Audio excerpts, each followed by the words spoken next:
जमाल साहब, जनाब अब्दुल कुद्दूस साहब और सम्मानित मंच, सबका नाम नहीं लिया जा सकता। हमारे दाएं तारे बैठे हुए हमारे सभी नेता, बाएं तरफ पत्रकार बंधु, हमारे सभी बुनकर भाइयों, बुनकर के नाम पे हम बुनकर एक हैं और अपनी मांगों को लेकर के सड़कों से लेकर के असेंबली तक, पार्लियामेंट तक चलने का काम करें और आह्वान करें। ये आज का इजलास सिर्फ मऊ का इजलास नहीं, बल्कि आह्वान होना चाहिए कि ये प्रदेश में जगह जगह सम्मेलन होकर के एक उत्तर प्रदेश असेंबली लखनऊ में भी एक सम्मेलन हो और ताकि वहां पर अपनी बातों को एहसास कराया जा सके। मैं बड़ी उम्मीदें हैं आपसे विधायक जी, आपसे बहुत उम्मीदें हैं, हमारे राजेंद्र भाई से बहुत उम्मीदें हैं, हमारे जिला अध्यक्ष दूधनाथ जी बैठे हुए हैं, सबसे बहुत उम्मीदें हैं कि हम बुनकर आस लगा के बैठे हैं कि इस सम्मेलन में कोई न कोई निर्णय होगा। मगर इस सम्मेलन में निर्णय हम मांगों को अपनी रखेंगे। अल्ताफ अंसारी साहब ने जो आह्वान किया है, ये सिर्फ आपको जगाने का काम किया है और ये समझिए इंशाअल्लाह ये पूरे प्रदेश में तारीख चालू होगी। और ये जो उन्होंने मांगे की हैं, मैं उनका पुरजोर लफ्जों में हिमायत करता हूँ। लूम पे आए दिन होता है कि लड़कियां काम करती हैं, औरतें काम करती हैं, गला दब जाता है और उसमें डेथ हो जाती है और उसका कोई कंपनसेशन नहीं मिलता। हम चाहते हैं कि दुर्घटना बीमा बुनकरों को भी मिले। हमें और सब भी मांगे हैं, बिजली का जो बिजली चेकिंग के नाम पे जो उत्पीड़न हो रहा है उसको बंद होना चाहिए। आज का जो बुनकर सम्मेलन किया गया था, कितना सफल रहा, क्या उद्देश्य था?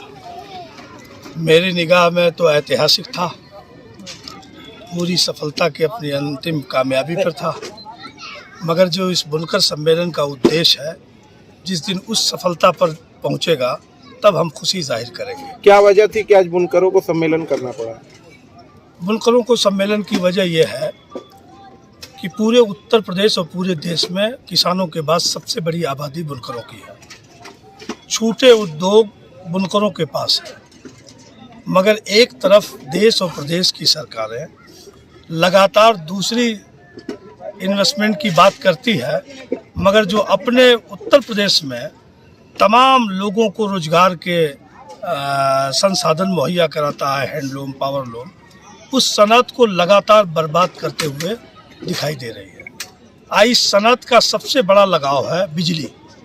अगर बिजली सस्ती मिलती है तो ये सनत बेहतर चलती है। बिजली प्रतिदिन महंगी होती जा रही है। आज जो बुनकरों को फ्लैट रेट के नाम पर आदरणीय मुलायम सिंह यादव जी ने जो इनकी तंगी को देखकर, इनकी नंगी को देखकर जो सस्ती बिजली 72 रुपये की दी थी, उसको यह सरकार समाप्त करने का मन बना ली है। ऐसे में हम सम्मेलन के माध्यम से बहुत नम्र निवेदन उत्तर प्रदेश की सरकार से किए हैं कि हम बुनकर इकट्ठा हैं, हम चिड़चिड़ाती धूप में हैं, हम 10 बजे से बैठे हैं, 4:30 बजे समाप्त किए हैं।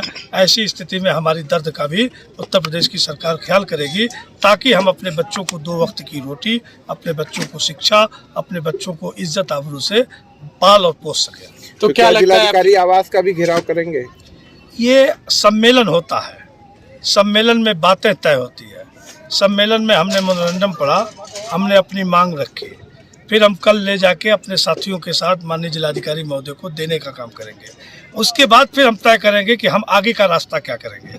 सरकार बुनकरों को लेकर काफी योजनाएं बना रही हैं और यूपी का जो मऊ जनपद था इसे मैनचेस्टर कहा गया था, तो ऐसे में कैसे देख रहे हैं, क्या क्या कठिनाइयाँ? मैं आपसे पूछना चाहता हूँ कि यूपी का ये मैनचेस्टर नहीं, इसको देश के प्रथम प्रधानमंत्री पंडित जवाहरलाल नेहरू ने, जब ये आजमगढ़ और मऊ जनपद एक था, तब इसको बुनकरों का मैनचेस्टर कहा था। जरा एक दिन आप सारा काम छोड़ के, मेरा आपसे निवेदन है कि इन बुनकरों के परिवार में जाके देखिए।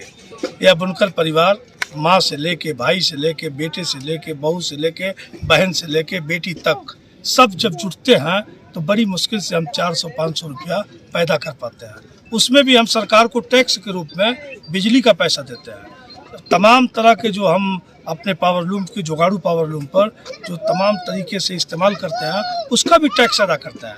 मगर सरकार की तरफ से कौन सी योजना चलती है, जरा यहाँ घूम के आप बुनकरों से पूछ लीजिए। मैं तो हो सकता हूँ कि झूठ बोलूँ, मैं तो हो सकता हूँ कि एक राजनीतिक व्यक्ति हूँ, मैं हो सकता हूँ कि अपना राजनीतिक पेट के नाते ना कर सकूँ, मगर मैं आपसे एक आग्रह करना चाहता हूँ सारी मीडिया के भाइयों से कि जरा हम बुनकरों की दर्द पर एक बार आपकी निगाह जानी चाहिए।